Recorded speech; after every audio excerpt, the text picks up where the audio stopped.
Hello viewers. आज की video के अंदर मैं फर्स्ट ईयर आर्ट्स जो ह्यूमैनिटीज ग्रुप कहलाता है उसका गैस पेपर डिस्कस कर रहा हूं। तो ये वीडियो बड़ी इंपॉर्टेंट होने वाली है उन तमाम स्टूडेंट्स के लिए जो आर्ट्स फैकल्टी से बिलोंग करते हैं। सबसे पहले मैं आपको 2024 का जो पास्ट पेपर है इसका सॉल्यूशन दूंगा। ये सारे के सारे सवाल इंपॉर्टेंट हैं आपके लिए, और जो आपका 2025 का पेपर आने वाला है उसके लिए तो बहुत ज्यादा इंपॉर्टेंट है। स्टार्ट करते हैं आज के इस लेक्चर को और डिस्कस करते हैं क्वेश्चन नंबर 1 से। क्वेश्चन नंबर 1 जो आता है आपके पास वो 20 मार्क्स के पार्ट क्वेश्चंस होते हैं, यानी कि एमसीक्यूज होते हैं। हर एमसीक्यूज को आपको करेक्ट ऑप्शन सिलेक्ट करना पड़ता है। जो यूट्यूब चैनल का पोस्ट सेक्शन है उसमें ये सारे एमसीक्यूज आपको मिल जाएंगे और उसके आंसर भी। इसके बाद आ जाता है आपके पास सेक्शन बी। सेक्शन बी के अंदर जो पहला पार्ट होता है वो होता है माइक्रो इकोनॉमिक्स का। तो इस माइक्रो इकोनॉमिक्स के अंदर 20 मार्क्स आपको दिए जाते हैं और आपको 4 क्वेश्चन आपको इस सेक्शन में से कवर करने होते हैं, और हर क्वेश्चन के 5 मार्क्स होते हैं।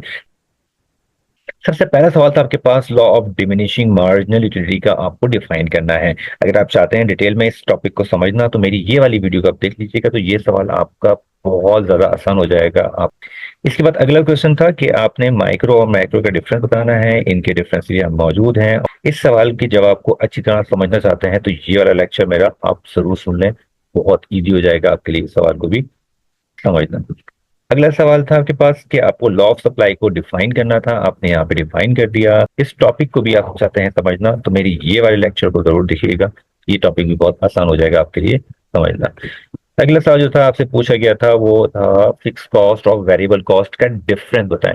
एग्जैक्ट आप इसी तरह का डिफरेंस जो है वहां पे एग्जाम में भी सवाल आता है, तो आपके इसी तरह डिफरेंस बना के आप सारे पॉइंट लिख दीजिएगा। डिटेल में जानना चाहें तो ये तफसीली वीडियो मेरी मौजूद है, इसको देख के आप बहुत अच्छी तरह से समझ सकते हैं इस टॉपिक को भी। आपने वेल्थ और कैपिटल को डिफरेंशिएट करना था तो आपने इस तरह से दोनों के पॉइंट बना के यहाँ पे डिफरेंशिएट कर दिया।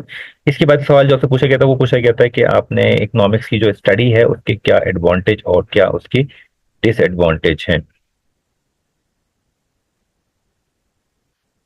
ये सवाल मुकम्मल हुआ तो ये पार्ट आपने मुकम्मल किया। जैसे ये पार्ट मुकम्मल हुआ तो अगला पार्ट शुरू होता है पाकिस्तान इकोनॉमिक्स का। ये भी 20 मार्क्स का होता है और इसमें भी 4 क्वेश्चन आपने अटेम्प्ट करने होते हैं और सेम 5 मार्क्स का एक क्वेश्चन का आंसर होता है।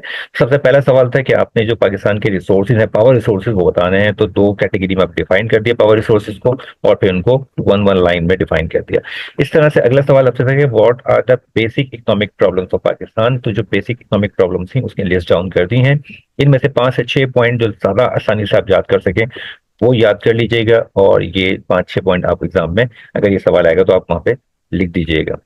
इसी तरह से अगला सवाल आपसे पूछा गया था कि पाकिस्तान में जो महंगाई है इन्फ्लेशन है उसके रीजंस क्या होते हैं। तो ये रीजन सारे लिखे हुए हैं, ये सारे कॉमन रीजन हैं जो पाकिस्तान में इन्फ्लेशन का सबब बनते हैं। तो ये इसमें से 5 6 पॉइंट आप याद कर लीजिएगा। अगला सवाल जो आपका है वो है कि पाकिस्तान में जो कॉटेज इंडस्ट्रीज है उनकी कौन कौन सी प्रॉब्लम्स हैं। इसमें से ये 5 6 पॉइंट आपने चूज कर लेना है। मैंने पॉइंट एक्स्ट्रा इसलिए दिए हैं कि बहुत सारे स्टूडेंट सेलेक्ट कर सकें कि उनको कौन सा पॉइंट आसान लग रहा है, वो पॉइंट वो याद करके 5 से 6 पॉइंट एग्जाम में सवाल के जवाब में लिख दें। इसी तरह से अगला सवाल था कि जो फूड क्रॉप्स हैं और जो कैश क्रॉप्स हैं पाकिस्तान की वो कौन कौन से हैं, उनके नाम बताएं। तो फूड क्रॉप्स और कैश क्रॉप को हमने अलग अलग यहाँ पे नाम उनके मेंशन कर दिए। इसके बाद सवाल था कि आपने कोई 5 जो है ना वो इकोनॉमिक प्लानिंग के ऑब्जेक्टिव बताने हैं। तो यहाँ आपने 5 ऑब्जेक्टिव को डिस्कस कर दिया।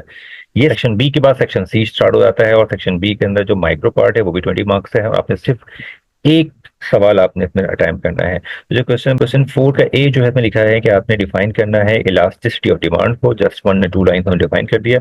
इसका बी पार्ट था state the degrees of price elasticity of demand. तो इसके लिए ये इसकी तमाम डिग्रीज मेंशन कर दी गई हैं। अगर आप चाहते हैं इस सवाल को बहुत और अच्छी तरह समझना जानना तो मेरे ये लेक्चर को अच्छी तरह समझ लीजिएगा, देख लीजिएगा, सुन लीजिएगा, ताकि आपको तमाम चीजें बहुत अच्छी तरह से समझ में आ जाए।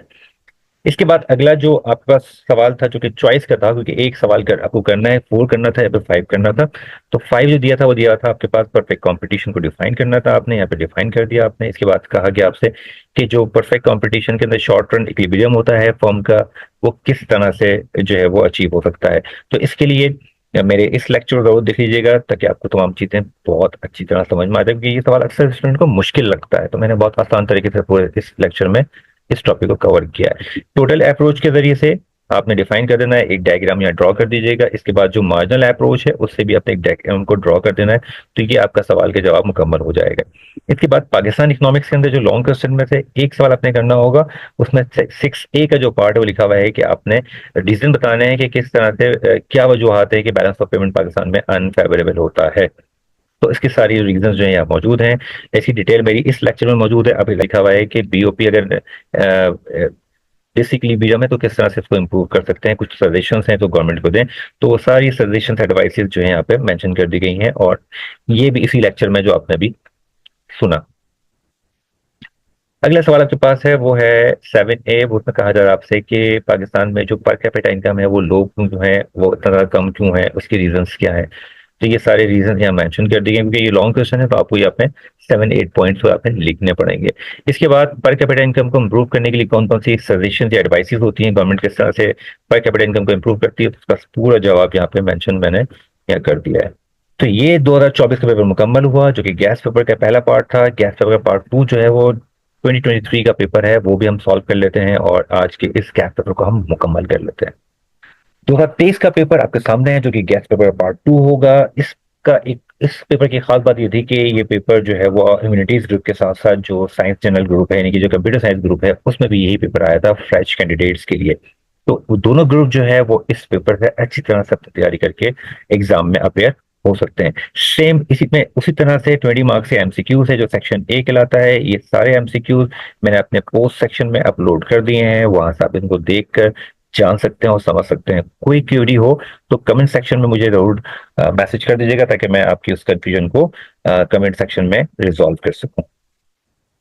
सेक्शन बी के अंदर शॉर्ट क्वेश्चन आंसर आपके आते हैं, और पहला सवाल जो आपसे पूछा गया था वो कहा गया था कि आपने मार्शल की जो डेफिनेशन ऑफ इकोनॉमिक्स है उसको डिफाइन करना है। यहाँ पे मैंने डिफाइन किया हुआ है। आप इस लेक्चर को बहुत अच्छी तरह समझना चाहते हैं तो मेरी इस वीडियो को देख लीजिएगा। इसके बाद बात की गई है कि भाई आपने डिफरेंशिएट करना है चेंज इन डिमांड को, चेंज इन क्वांटिटी डिमांड को। तो यहाँ डिफरेंसेस जो है फोर डिफरेंसेस यहाँ मेंशन कर दिए हैं।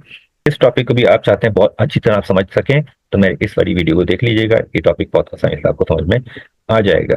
3 में पूछा गया है कि परफेक्ट कंपटीशन के क्या फीचर्स होते हैं। ये सारे फीचर्स यहाँ मौजूद हैं, और इसकी एक वीडियो कंप्लीट वीडियो में मौजूद है, ये वीडियो देख लीजिएगा। ये सारे फीचर्स आपको समझ में आ जाएंगे। इसके बाद कहा गया है कि फिक्स कॉस्ट और वेरिएबल कॉस्ट में क्या डिफरेंस होता है, इसके मतलब क्या होता है। तो ये डिफरेंसेस यहाँ मौजूद हैं, और ये वाली वीडियो आपकी हेल्प कर सकती है इस टॉपिक को अच्छी तरह समझने में। क्वेश्चन 5 था फिर कि डिफाइन प्रोडक्शन। प्रोडक्शन क्या होती है वो डिफाइन कर देना आपने 2-3 लाइनों में कहना है। इसके बाद आपने फैक्टर प्रोडक्शन के नाम लिख देना, ये सारे नाम यहाँ पे मेंशन है। अगला सवाल था कि माइक्रो इकोनॉमिक्स और मैक्रो इकोनॉमिक्स में डिफरेंस क्या होता है। तो ये डिफरेंस आप यहाँ पे लिख दीजिएगा, और इसके लिए याली वीडियो देख लीजिएगा। पाकिस्तान इकोनॉमिक्स की बात करते हैं तो पहला जो सवाल था पाकिस्तान इकोनॉमिक्स का वो था कि आपने जो है वो पाकिस्तान में जो फॉरेस्ट है, इन जंगलात की जो अहमियत है उसको आपने डिस्क्राइब करना है। इसी बात आपसे पूछा गया था कि पाकिस्तान में जो बेरोजगारी के वजूहात हैं, रीजंस हैं, कॉजेज हैं, वो क्या। इस तरह से आपसे पूछा गया था कि आपने बेसिक इकोनॉमिक प्रॉब्लम जो पाकिस्तान की हैं वो यहाँ मेंशन करें। इसके बाद सवाल था कि आपने जो कॉटेज इंडस्ट्रीज हैं उसकी क्या अहमियत है पाकिस्तान के अंदर। अगला सवाल था कि जो फूड क्रॉप्स हैं और जो कैश क्रॉप पाकिस्तान कौन कौन सी हैं उसके नाम लिखें। तो आपने यहाँ पे फूड क्रॉप और कैश क्रॉप के नाम यहाँ पे लिख देने हैं। अगला सवाल था कि पाकिस्तान में आबादी की जो खुसूसियात हैं वो कौन कौन सी हैं। तो सेक्शन सी की तरफ जाते हैं। सेक्शन सी लॉन्ग क्वेश्चन का होता है। इसमें जो माइक्रो इकोनॉमिक्स का पहला पार्ट था उसमें पहला सवाल से पूछा गया था कि लॉ ऑफ डिमांड क्या होता है। आपने यहाँ पे डिमांड को डिफाइन कर दिया। अगला इसका पार्ट बी था कि आपने लॉ ऑफ डिमांड को एक्सप्लेन भी करना है और उसकी डायग्राम और उसका शेड्यूल भी बनाना है। यहाँ पे डायग्राम शेड्यूल मौजूद है पूरा, आपने इसको इसी तरह याद कर लेना है, डायग्राम और शेड्यूल बना देना है। इसकी एजम्पशन एक्सेप्शन भी लिख देनी है। तो मेरे ये लेक्चर को सुन लीजिएगा, आपको ये लॉन्ग क्वेश्चन बहुत आसान लगने लगेगा। इसके बाद इसका जो चॉइस वाला क्वेश्चन था उसमें लिखा था कि आपने लॉ ऑफ डिमिनिशिंग रिटर्न को यहाँ पे डिफाइन करना है। आपने 2 लाइन में डिफाइन कर दिया। इसके बाद इसका जो बी पार्ट है उसमें कहा गया है कि आपने लॉ ऑफ डिमिनिशिंग रिटर्न को यहाँ पे एक्सप्लेन करना है उसकी शेड्यूल डायग्राम की मदद से। यहाँ पे आप देखें तो मैंने जो लॉ ऑफ रिटर्न है वो कंप्लीट सवाल सॉल्व कर दिया है आपके अंडरस्टैंडिंग के लिए। जिससे आप जबकि आपके एग्जामिनर ने सिर्फ आपसे डिमिनिशिंग रिटर्न के बारे में पूछा था, मैंने आपको कांस्टेंट रिटर्न और इंक्रीजिंग रिटर्न भी यहाँ पे बना के दे दिया है। इस तरह टेबल के अंदर भी तीनों के जो कॉन्सेप्ट मैंने दे दिए। जस्ट फॉर अंडरस्टैंडिंग है, आप इस सवाल को पढ़ के सिंपल डिमिनिशिंग रिटर्न के बारे में लिख सकते हैं और उसका यहाँ पे टेबल ड्रॉ कर सकते हैं। तो ये सब आपके लिए आसानी के लिए किया गया है। तो पाकिस्तान इकोनॉमिक्स के अंदर भी 20 मार्क्स का एक सवाल आपने टाइप करना होता है। तो describe the importance of industries इन पाकिस्तान, पाकिस्तान में इंडस्ट्रीज की जो अहमियत है वो क्या है। तो ये अहमियत के सारे पॉइंट इसमें बुलेट पॉइंट लिखे हुए हैं, आपने इसी तरह से पॉइंट लिख देना है अगर ये सवाल एग्जाम में आपसे पूछा जाएगा। तो इसका बी पार्ट है, वो लिखा है कि आपने जो पाकिस्तान में इंडस्ट्री के जो बैकवर्डनेस है उसके रीजंस क्या है, इतना पसमानदा क्यों है इंडस्ट्रियल सेक्टर, इतना ग्रो क्यों नहीं कर रहा, तो उसके सारे रीजंस जहाँ पे आपने मेंशन कर देना है। ये क्वेश्चन ये लॉन्ग है, इसका आंसर आपको डिटेल में लिखना पड़ेगा यहाँ पे। इसके बाद क्वेश्चन नंबर 7 जो चॉइस क्वेश्चन था आपका, वो लिखा हुआ है कि आपने एग्रीकल्चर बैकवर्डनेस, अभी हम इंडस्ट्री की बात करके आए हैं, अब ये एग्रीकल्चर की बात हो रही है कि पाकिस्तान में जो ज़राअत की पसमानदगी है उसकी क्या वजूहत हैं। सारी वजूहत रीजन जो है यहाँ पे देखें लिख दी गई ये सारी। इसका बी पार्ट है कि किस तरह से इन बैकवर्डनेस को जो जरिए प्रॉब्लम्स है वो किस तरह से इसको हम दूर कर सकते हैं और इम्प्रूव कर सकते हैं। तो इसके लिए कुछ सजेशंस हैं, एडवाइसेस हैं, तो सारी एडवाइसेस यहाँ पे मेंशन कर दी गई। इस तरह से हमारा 2023 का पेपर मुकम्मल हुआ। तो स्टूडेंट ये दोनों पेपर को आप पढ़ लीजिएगा, ये बहुत इंपॉर्टेंट क्वेश्चन उसके आंसर्स हैं, मैंने प्रॉपर सॉल्व करके दिए हैं ताकि आप एग्जाम में अच्छे नंबर ला सकें। And thank you for watching my video. मैं वीडियो को लाइक जरूर कर लीजिएगा, दोस्तों का शेयर जरूर कर दीजिएगा और चैनल को सब्सक्राइब करना तो बिल्कुल मत भूलिएगा।